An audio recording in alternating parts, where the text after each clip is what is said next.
Let's get this party started, Xavier.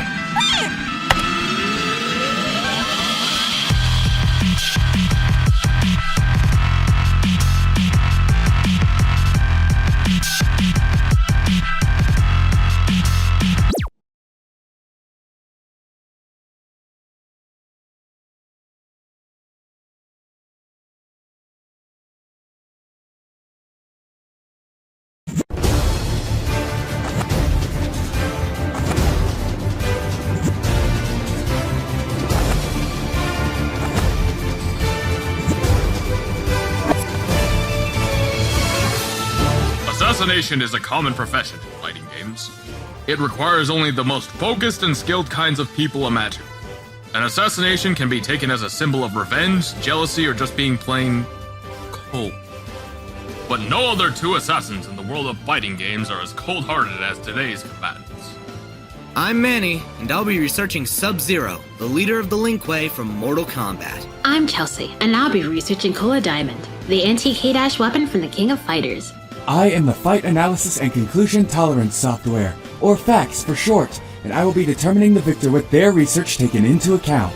And I'm Rick Rocker, and this, ladies and gentlemen, is Battle Royale.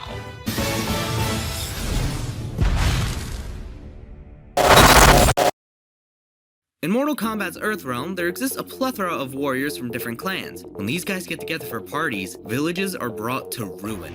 Women, children, and men alike are not spared in the wake of chaos. The most infamous of these conflicts being that between the Lin-Kuei and the Shirai Ryu. Just like two siblings I know.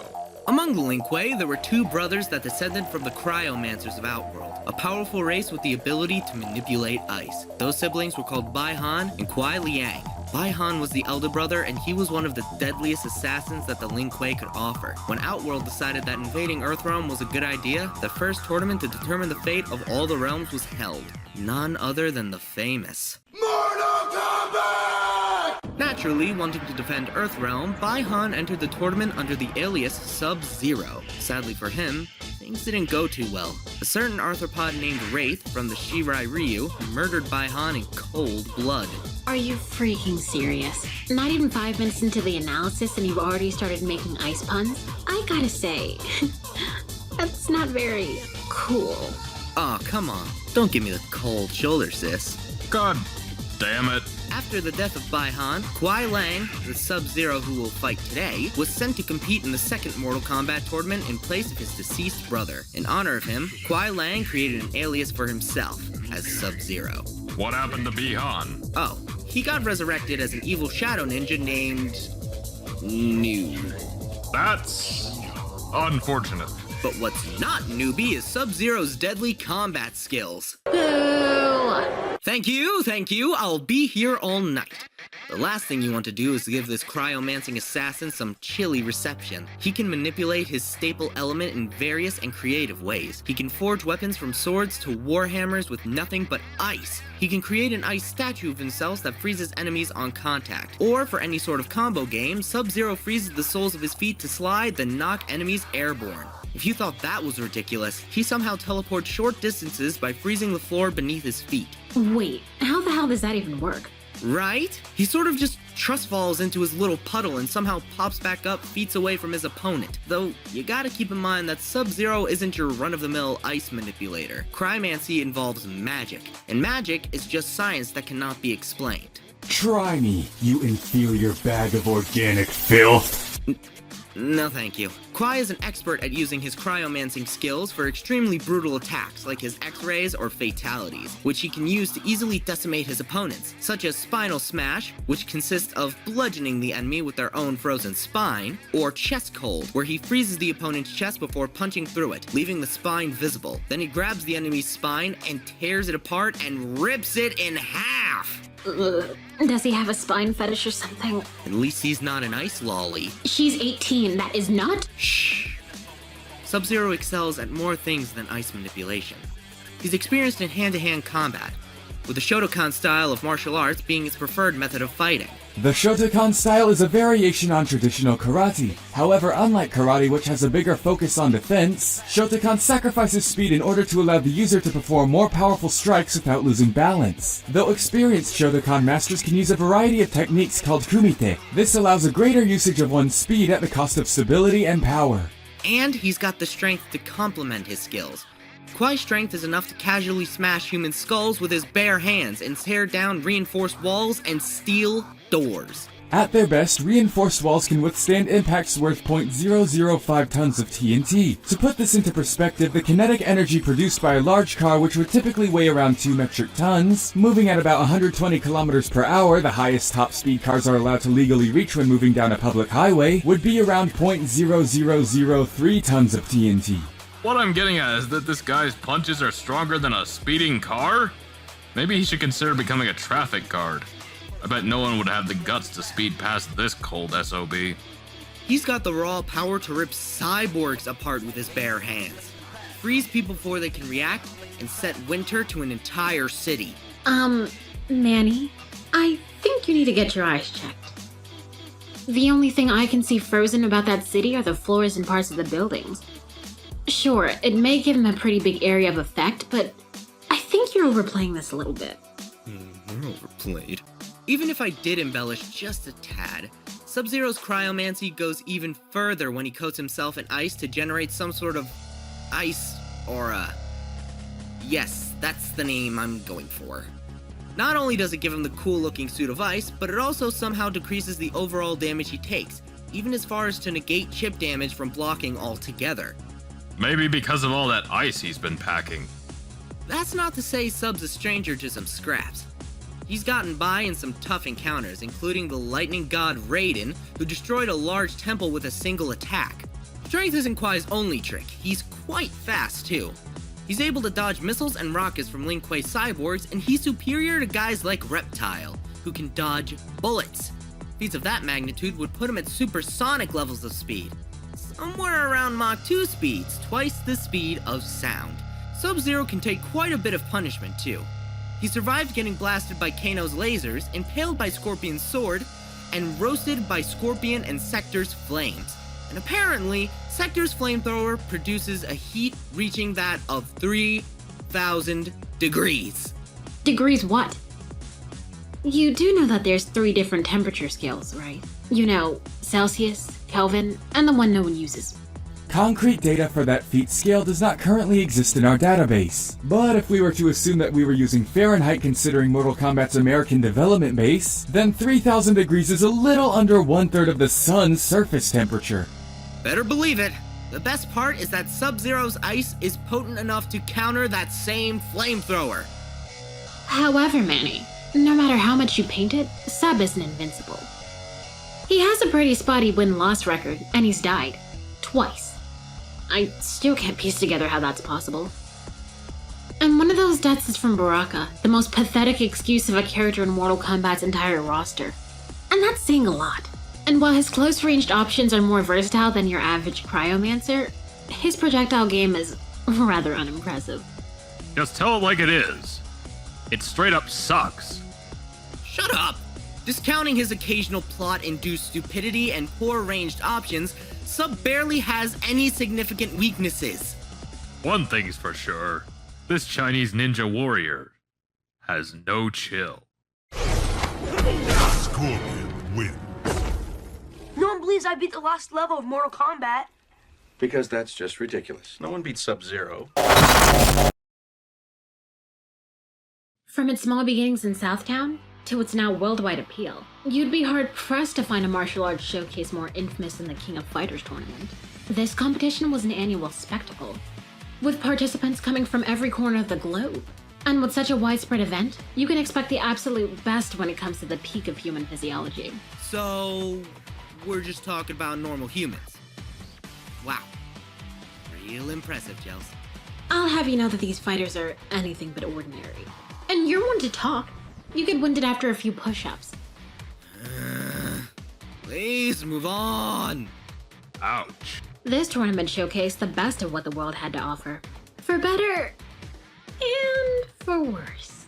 Then came in Nests, an underground organization built with the intent of gathering DNA from the King of Fighters contestants in order to create superhuman weapons. Subsequently, they had to capture unwilling test subjects to infuse their super drugs into. One of these guinea pigs was simply known as K-Dash. K-Dash was infused with the DNA of the hot fighter, Kyo Kusanagi. Chelsea, can we have an episode where you don't drool over somebody? No, I meant he literally uses fire. And I don't crush on someone every episode. Yeah, that would have been weird if she did that with Black Wargrave. K-Dash was Nest's test subject for years. They experimented on his lifeless body, till he was seen fit enough to be entered into the King of Fighters tournament himself, alongside another test subject, Maxima. But they figured out Nest were the bad guys and dipped. They almost won, too. That's like almost winning the lottery, but then finding out that the money pool was only a couple grand. Your wife filed for a divorce and decided to take the kids. Rick... She took the dog, too. And just like Rick, Nest decided to take revenge by not only targeting K-Dash, but building another weapon to take him down. Like fighting fire with fire. Or in this case, fire with ice. Introducing Miss Kula Diamond. That's backwards. Doesn't fire beat ice? I'm no expert on this, but I think I remember reading some Pokemon notes. Not when you're as frosty as my girl. Standing at 5 feet 6 inches, weighing 106 pounds, and definitely not an underage lolly, Kula is another type of precious. Though something to note, Kula's method of cryokinesis is odd. Her main method of attack produces ice out of nowhere from either her hands, feet, or even her hair. Accompany this with what I like to call her anti-K-Dash fighting style, and you have a recipe for one cool killer. Hey, I thought we were gonna cool it with the ice puns. K-Dash has a fighting style known for its insane emphasis on violence, though it does bear a striking resemblance to infamous martial artist Bruce Lee's Jeet Kune Do fighting style. Kula's cryokinetics work in tandem with her fighting style, and more surprisingly, her outfit. Yes, her outfit's a part of her arsenal. This includes a pair of ice skates that she not only uses to maneuver on ice with, but also adds a sharp edge to her kicks. With attacks such as the slider shoot and ray spin, she can even kick back projectiles with her counter shell attack. That could be a bit problematic. Oh wait, it's ice! You know, the thing Sub-Zero is made to handle? It's Kula's element of choice too, you know. Despite kicks being her bread and butter, her 1-inch punch and crowbite are great attacks for when her targets are getting a little too close for comfort. But when she needs to have a non-physical confrontation, she can conjure up crystal-shaped projectiles, snowflake-shaped projectiles, use her ice to fly, or use her diamond breath to blow away her targets. Wow, a pun not related to ice. When Kula really wants to get serious, her frozen arena covers the floor in ice, where Kula skates over it to deal a swift and devastating strike. So, it's like a slip and slide, except one slip and you're impaled. So, not at all like a slip and slide. You don't know what I've been through. Her diamond edge technique creates a sharp spire of ice, great for catching a target off guard. And by far her coolest attack is freeze execution. A blizzard so fierce that her opponent takes immense damage. I bet that's like standing inside of a giant freezer. More or less. Well, freezing is kind of her thing. After waking up on the wrong side of the atmospheric re-entry, she froze over an entire factory, a shipyard, and even part of the ocean, just by activating her cryokinesis. And while taking a flying ice cruise across Earth's atmosphere, Kula destroyed 19 Zero Cannons. Not only did the Zero Cannon have the power to each destroy a city, but Kula would have had to have escaped the Earth's atmosphere in order to reach the satellites. This means Kula should be able to keep up with the Zero Cannon, which, when compared to your average satellite, should move at around Mach 33 speeds. She survived getting nuked, atmospheric re-entry, and is squared off with some of the King of Fighters tournament's toughest combatants, including Takuma Sakazaki. Takuma has noted that he cannot afford to take Kula lightly. This should mean that Kula is within his range of speed, strength, and durability, and Takuma had the power to deflect a beam that could wipe out the surface of the Earth. Do remember too, Kula was physically built to foil K-Dash, so it's reasonable to say they're on the same level of power. And when K-Dash goes flame on, he's on par with K-49. Even one of Nest's best agents in Iori Yagami couldn't handle that dude. Kula is capable of all these great things. But still remember, even if she can strike fear into all these professional fighters, she's still not on the level of some of their best. She's still a child at art, and is honestly very naive. With a lack of experience and proper training, a more tactical warrior can get the best of her. I mean, Kay was able to influence her to join his side after all. Just goes to show you, even if you're a fierce killer, you can still have a heart of gold. Or in this case, I guess diamond would be more suitable. Bye-bye. There you have it. It's almost time to see these two cold-hearted assassins take each other on in a battle of strength, wits, and strategy. Feel free to take in the information shown here and make your own predictions on who would win now before the fight starts. Fight analysis complete. I have concluded the most likely out of thousands of possible scenarios and arranged a visual representation of their research. Then you know what that means. It's showtime!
It's showtime!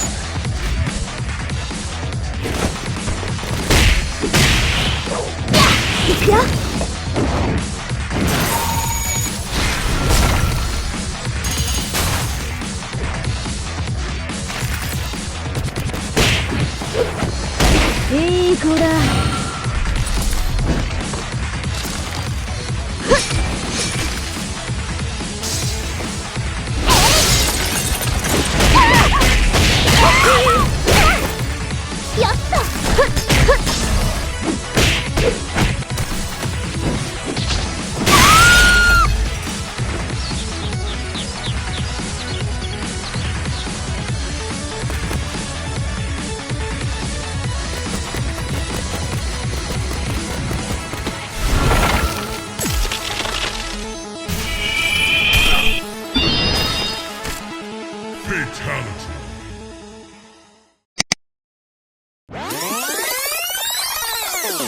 KO!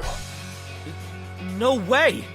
That's just ridiculous. No one beats Sub-Zero. Damn, this Kula chick needs to chill. I'm sorry, Manny, but this was a huge mismatch from the very beginning. Sub-Zero may be able to easily defeat cyborgs and rip out human spines, but that's honestly laughable when compared to Kula's feats. She can easily freeze and destroy cannons with enough firepower to wipe out entire cities. Even if we consider this city to be small-sized, it takes at the very least 1 megaton of TNT to wipe out a city. Even if we somehow highballed Sub-Zero's comic book feats where he partially froze a city, it couldn't compare to Kula's direct feats. But that's only considering direct feats. Sub-Zero should be at least comparable to restricted Raiden, who's powerful enough to destroy a huge temple. Firstly, that attack that Raiden performed was a suicide attack that was used as a last resort. Sub-Zero and Raiden have fought before, yes, but never to the extent that would force Raiden to utilize a suicide attack like that one. Plus, even if he did scale to that feat, it would not be anywhere near Kula's several city-level feats. Vax, do your thing. Judging by the temple's size and the type of attack that wiped it out, we can get several different results. It highly depends on the values you use. The lowest possible result using fragmentation of rocks gets us 72.42 tons of TNT, or city block level. The highest possible result based on the pulverization of rocks would give us 7,760 tons of TNT, or town level. Based on this, Sub-Zero's strongest feat based on bad scaling would still be roughly 1,000 times weaker than Kula's best direct feat. And if we actually scale Kula, she becomes even stronger. Takuma Sakazaki himself stated that if he were to ever fight against Kula, he would not be able to afford to hold back. We're talking about a guy who casually intercepted and blocked a beam that was potent enough to destroy the surface of the Earth. The circumference of planet Earth is roughly 40,075 kilometers. By using my handy-dandy nuke calculator, we can determine that in order to wipe out that much terrain, we would need about 5.1 exatons of TNT, or 514 million megatons. That's large continental levels of power right there. Quite a step up from the city-level feats. On top of that, due to the time frame it took for the beam to reach the planet, we can round up the speed of the beam to be over 100,000 times the speed of sound. That would make Takuma, and in turn Kula, able to move and react at relativistic speeds. Okay, I'm not even gonna try to refute that. Sub-Zero being able to dodge missiles and keeping up with bullet timers is utterly pathetic in comparison. Glad to see we're on the same page. Now hold on, let's cover all the bases. What about Sub-Zero's fighting style? Kula even be able to counter Kuai's sheer brutality? Actually, yes. Kula's fighting style was designed to perfectly counter K-Dash's fighting style, which, much like Sub-Zero's, is based on pure violence. As you can imagine, she's no stranger to fighting off bloodthirsty foes. The only advantages that Sub-Zero had in this fight were his higher amount of experience and his versatility when it came to weapon creation. That's cool and all, but allow me to offer my own counterpoint. Mortal Kombat is full of gods, demons, warlords, martial artists, and people that straight rip out spines like it's nothing. Hell, some of them are dead, already dead, or straight immortal. King of Fighters doesn't compare whatsoever. Really, I'm sure with some more in-depth calculation, you'll see that this should have gone to my man.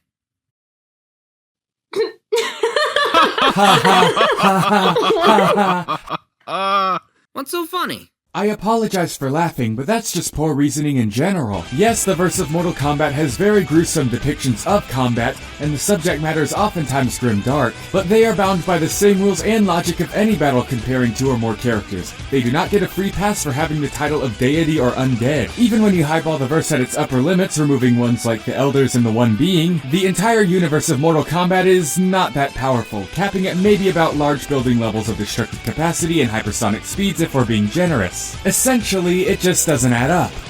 I get it. You fought well, Chinese Ninja Warrior.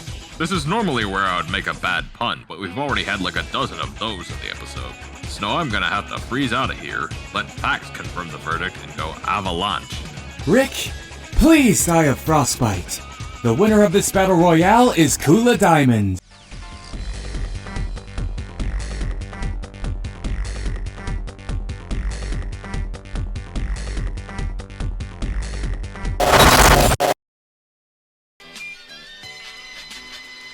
Hello again. Did you enjoy that chilling episode? Don't forget to subscribe if you haven't, and check out our other shows, like Patron Punch-Out and Hidden Gems. And stay tuned after these awesome credits to see who's fighting next. I myself am personally excited for that. Additionally, be sure to follow CrossoverX on social media for updates on future content and other exclusive stuff. We're on Facebook, Twitter, DeviantArt, Tumblr, and more. Special shout out to all of our patrons for the incredible support. This episode was possible thanks to you. If possible, do please consider becoming a patron over on our Patreon in order to further support our shows and gain access to all sorts of cool rewards, including early videos, art, the chance of making your dream matchups a reality, and more. Check us out at patreon.com/crossoverx. On behalf of our whole team, thanks for watching, partners. Until next time.